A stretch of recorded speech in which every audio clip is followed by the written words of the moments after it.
3 kata yang menggambarkan pembangunan MRT versi Mas Tomo. Panjang, kompleks, sabar. Oke. Kita melakukan imbauan kepada masyarakat terkait dengan ruas-ruas jalan yang terdampak dari pekerjaan pembangunan konstruksi fase 2. Harus ada sejumlah protokol yang dilakukan gitu. Nah, itu kan takes time ya. Iya, takes time ya. Halo sahabat Kompas.com, saat ini saya video jurnalis Kompas.com, Sana Olivia sudah berada di Gedung Wisma Nusantara, Jakarta Pusat. Hari ini saya mau bertemu seseorang dari PT MRT Jakarta dan kami akan membahas lebih lanjut nih tentang proyek-proyek MRT Jakarta ke depannya. Yuk ikut saya. Nah sekarang saya sudah ambil visitor card dan saya akan naik ke lantai 22.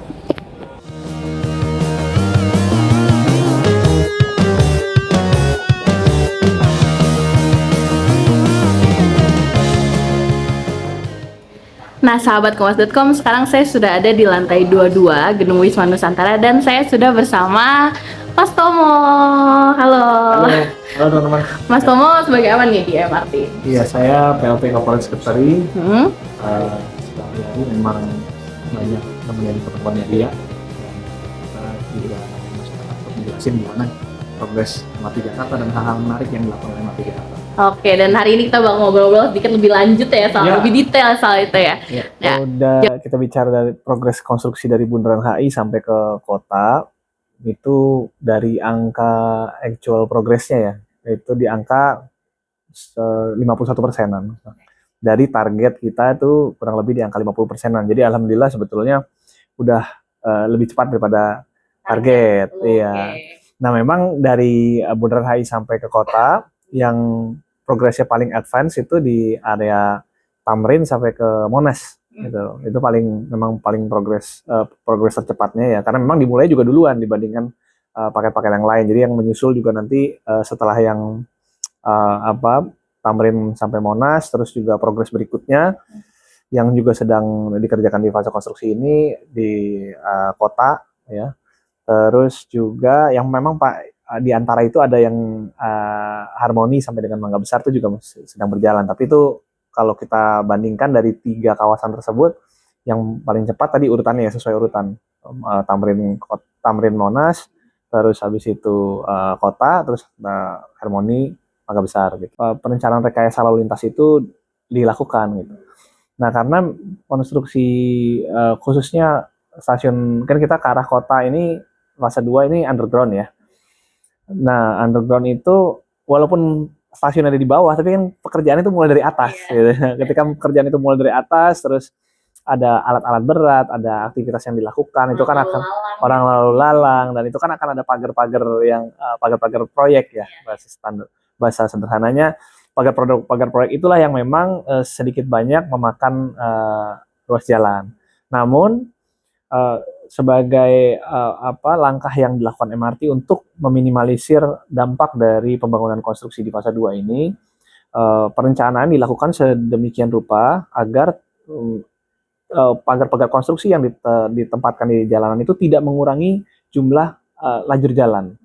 Jadi misalnya kalau lajurnya tadinya ada 4, ya 4 tetap gitu ya. Cuman mungkin posisinya atau secara diameternya ya lekuk-lekuknya agak berubah, secara diameter mungkin agak berubah, tapi ya, MRT sebisa mungkin berusaha mempertahankan jumlah lajur tadi. Ini juga secara aktif melakukan publikasi, melibatkan teman-teman media tentu, terus juga kita juga berkoordinasi dengan pemerintah provinsi dalam hal ini Dinas Perhubungan, karena kita kan memang sangat dibantu oleh Pemprov dalam hal ini Dinas Perhubungan untuk melakukan rekayasa lalu lintas tadi, dan kita juga memasang publikasi-publikasi yang kaitannya dengan rekayasa lalu lintas, titik-titik yang kita imbau masyarakat untuk menghindari karena akibat dari pekerjaan konstruksi, itu kita pasang di sejumlah titik. Itu mulai dari kalau di offline-nya mungkin ada dari media luar ruang ya, LED di beberapa jalan, terus juga secara digital juga ada di media sosial. Kita melakukan imbauan kepada masyarakat terkait dengan ruas-ruas jalan yang terdampak dari pekerjaan pembangunan konstruksi fase 2. Tantangan terbesar kalau untuk pekerjaan konstruksi sipil fase 2 MRT Jakarta memang pada pekerjaan teknis di lapangan yang ada kaitannya dengan cagar budaya. Jadi kan memang beberapa titik stasiun ataupun koridor yang dibangun MRT Jakarta itu bersinggungan dengan entah itu benda cagar budaya atau kawasan yang termasuk dalam atau dalam radius dari suatu bangunan cagar budaya. Nah, bagaimana konstruksi itu dilakukan dengan tetap menjaga atau perseverance terhadap bangunan-bangunan ataupun situs-situs cagar budaya tadi, ya itulah memang yang harus dilakukan dengan cermat dan berkoordinasi dengan instansi terkait. Karena regulasi untuk penanganan benda cagar budaya ini ada ya, dan ya itu tentu tidak boleh dilanggar. Itu menjadi salah satu perhatian utama dari MRT Jakarta dalam melakukan konstruksi di area tersebut. Sehingga ketika proses konstruksi berlangsung dan itu ada dampaknya terhadap titik-titik tertentu itu ketemu ataupun terdampak dari ke bangunan ataupun situs cagar budaya, tentu itu harus ada sejumlah protokol yang dilakukan gitu. Nah, itu kan takes time ya. Iya, takes time ya. Dan itu akan menambah waktu dan juga mungkin diperlukan penyesuaian secara teknis di lapangan supaya tadi gimana pekerjaan ini dilakukan dengan meminimalisir impact terhadap bangunan atau benda cagar budaya tersebut. Dan selain itu sebetulnya ada hal tantangan lain ya, karena kita bicara fase 2 secara keseluruhan itu kan tidak hanya pekerjaan sipil, tapi ada juga pekerjaan pembuatan keretanya gitu ya, atau pekerjaan persinyalan gitu. Nah, proses-proses untuk mendapatkan tender ya dalam hal ini untuk mendapatkan kontraktor untuk penyedia persinyalan, tender untuk penyedia kereta, karena ini hal-hal yang spesifik secara teknis, bukan lebih umum. Kalau sipil tadi saya bicara lebih umum ya. Kalau ini kan ngomongin kereta MRT itu jenisnya spesifik ya kan, ngomongin persinyalan MRT jenisnya spesifik. Di Indonesia pun sebenarnya kan bukan, MRT itu belum jadi hal yang common ya, maksudnya memang kita masih dalam proses belajar, even itu MRT bersama pemerintah dalam hal ini pun juga masih dalam tahap belajar. Nah, karena kita pun juga masih dalam tahap belajar secara industri di nasional, tentu belum lagi kita juga ada ketentuan karena ini kan pembangunan MRT fase 2 ini kan menggunakan JK loan ya, sama seperti yang di fase 1, dan ada ketentuan-ketentuan yang diatur di sana bahwa kaitannya dengan bagaimana mekanisme tender yang harus dilakukan, karena ini international tender ya, international competitive bidding, dan ketentuan-ketentuan yang terkait dengan bagaimana pemenuhan prosedur dari loan JIK ini. Nah, itulah memang kadang-kadang kita memerlukan waktu gitu ya. Misalnya tadi proses tender kereta, ternyata ada isu yang memang ditemukan dalam proses tender ini gitu. Nah, itu ada waktu-waktu yang sifatnya non teknikal. Jadi memang campur ya, ada teknis di lapangan, tapi ada juga isu-isu yang sifatnya non teknis di lapangan. Jadi memang kita ada rencana di salah satu atau salah 2 stasiun kita mungkin untuk kita tempatkan penemuan contoh-contoh benda-benda yang mungkin termasuk bagian dari cagar budaya yang kita temukan selama proses konstruksi berlangsung. Satunya apa mungkin kalau bisa di-spill satu aja?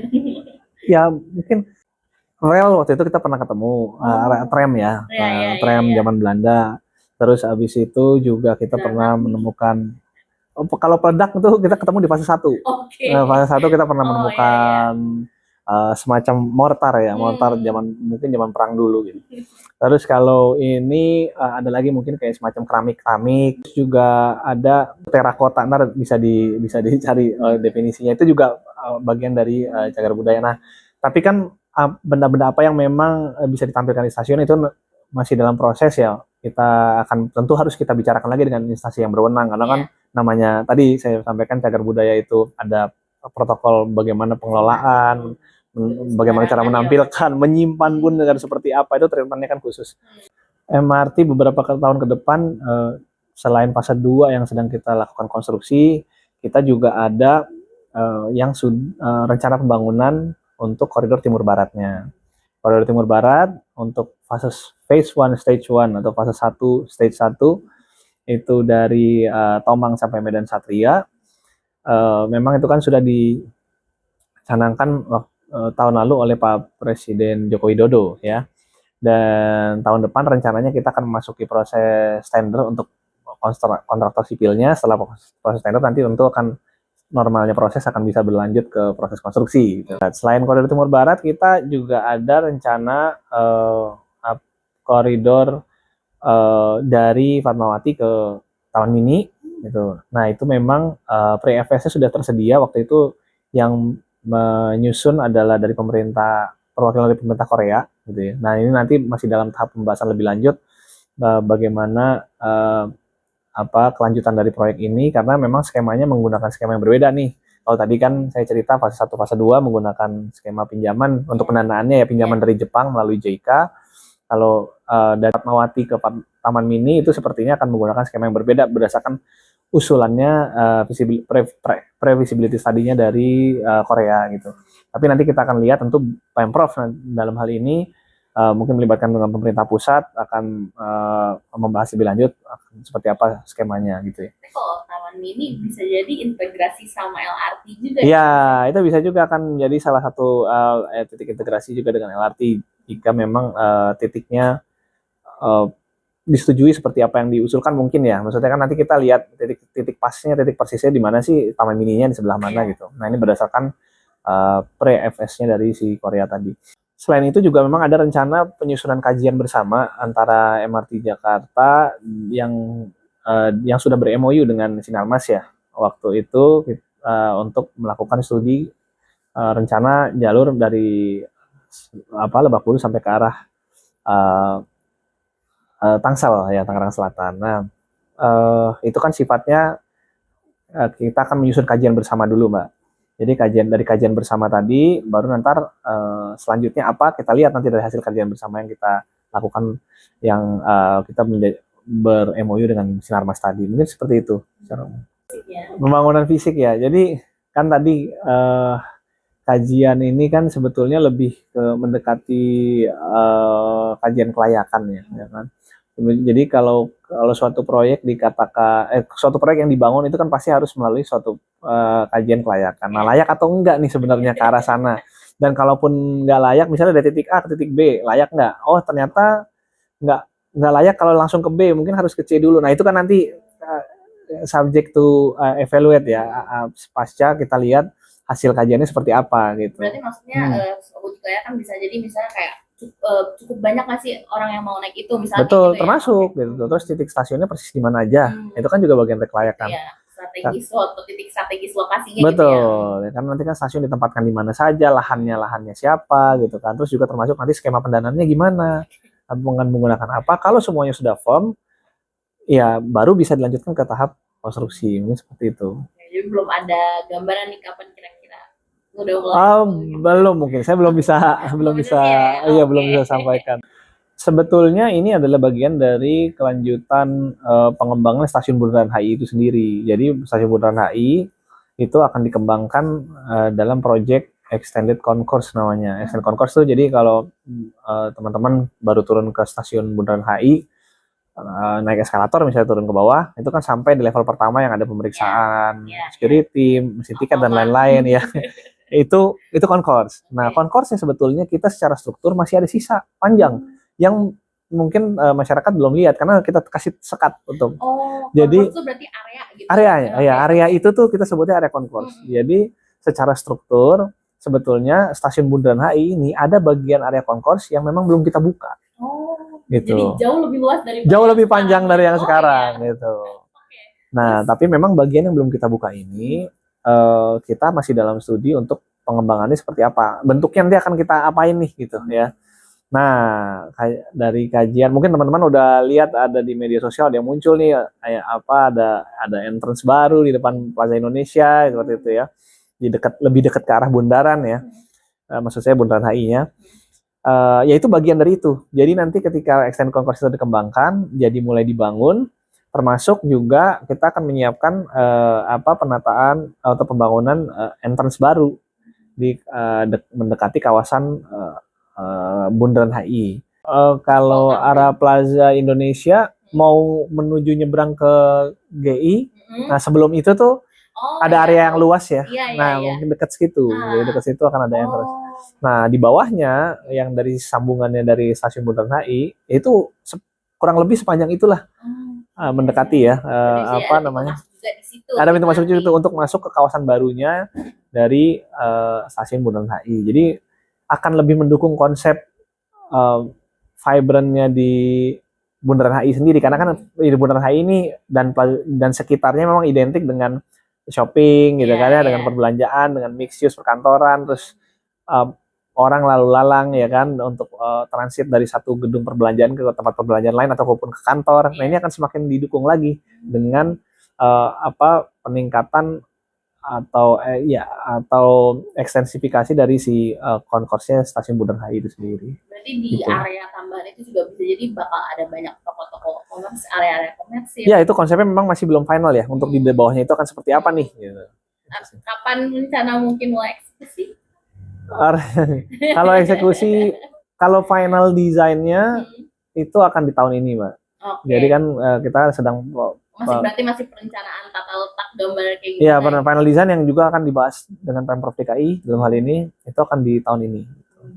Jadi once itu sudah di proses ya di fix, itu harusnya bisa lanjut ke tahap selanjutnya untuk pembangunan dan lain-lain. Tapi harusnya teman-teman masyarakat tidak perlu khawatir karena ini kan tidak sekompleks untuk membangun MRT jalur kereta ya kan ini sebetulnya hanya perpanjangan dari stasiun yang udah ada. Sebetulnya untuk bagian dari konsep pengembangan dari konsep TOD Blok M ya, karena kan TOD Blok M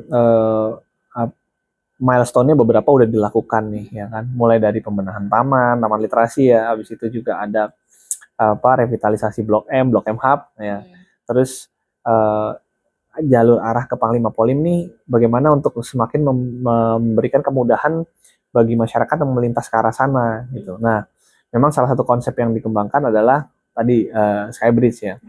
Nah, kembali karena intinya dalam pengelolaan area TOD itu bagaimana memberikan kemudahan bagi pejalan kaki yang melintas. Nah, bentuknya memang bisa macam-macam.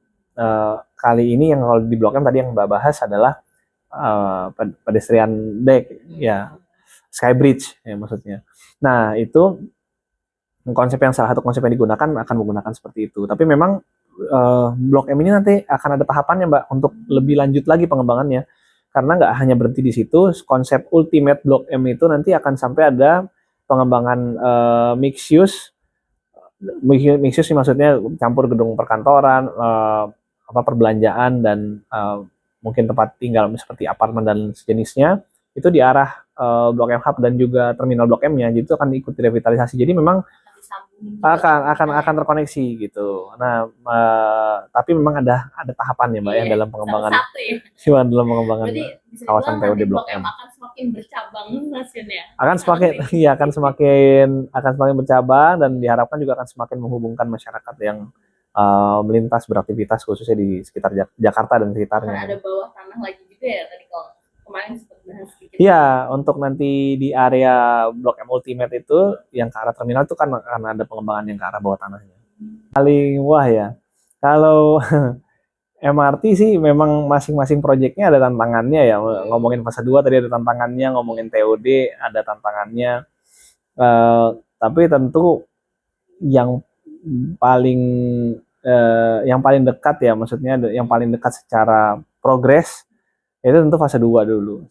Fase 2 dulu ya, terlepas dari begitu banyak tantangannya, saya rasa khususnya dengan terhubungnya nanti koridor MRT Jakarta fase 1 sampai ke fase 2 sampai ke stasiun kota, harusnya akan semakin lebih banyak lagi memberikan kemudahan bagi masyarakat yang bermobilisasi di Jakarta. Karena nanti pengembangan fase 2 tidak hanya ngomongin konstruksi kan, tapi kita juga mulai secara paralel mengembangkan titik-titik integrasi dengan moda transportasi lain dan juga persiapan kawasan TOD-TOD-nya menuju ke arah kota tersebut. Panjang, kompleks, sabar. Oke. Harus sabar menunggu panjang yang kompleks itu. Jadi begitu ngobrol-ngobrolnya sama Mas Tomo dari PT MRT Jakarta ya, sahabat kompas.com. Jadi makin penasaran nih seperti apa MRT setelah berkembang ke berbagai sisi nih. Mulai dari Bundaran HI ke kota, kemudian sampai ke Tangerang Selatan juga. Lalu jangan lupa tadi adanya tambahan area di Bundaran HI juga di Blok M. Kita tunggu sama-sama ya sahabat kompas.com. Sekian informasi dari saya hari ini. Saya video jurnalis kompas.com, saya Olivia melaporkan dari Jakarta Pusat. Sampai jumpa lagi. Dadah.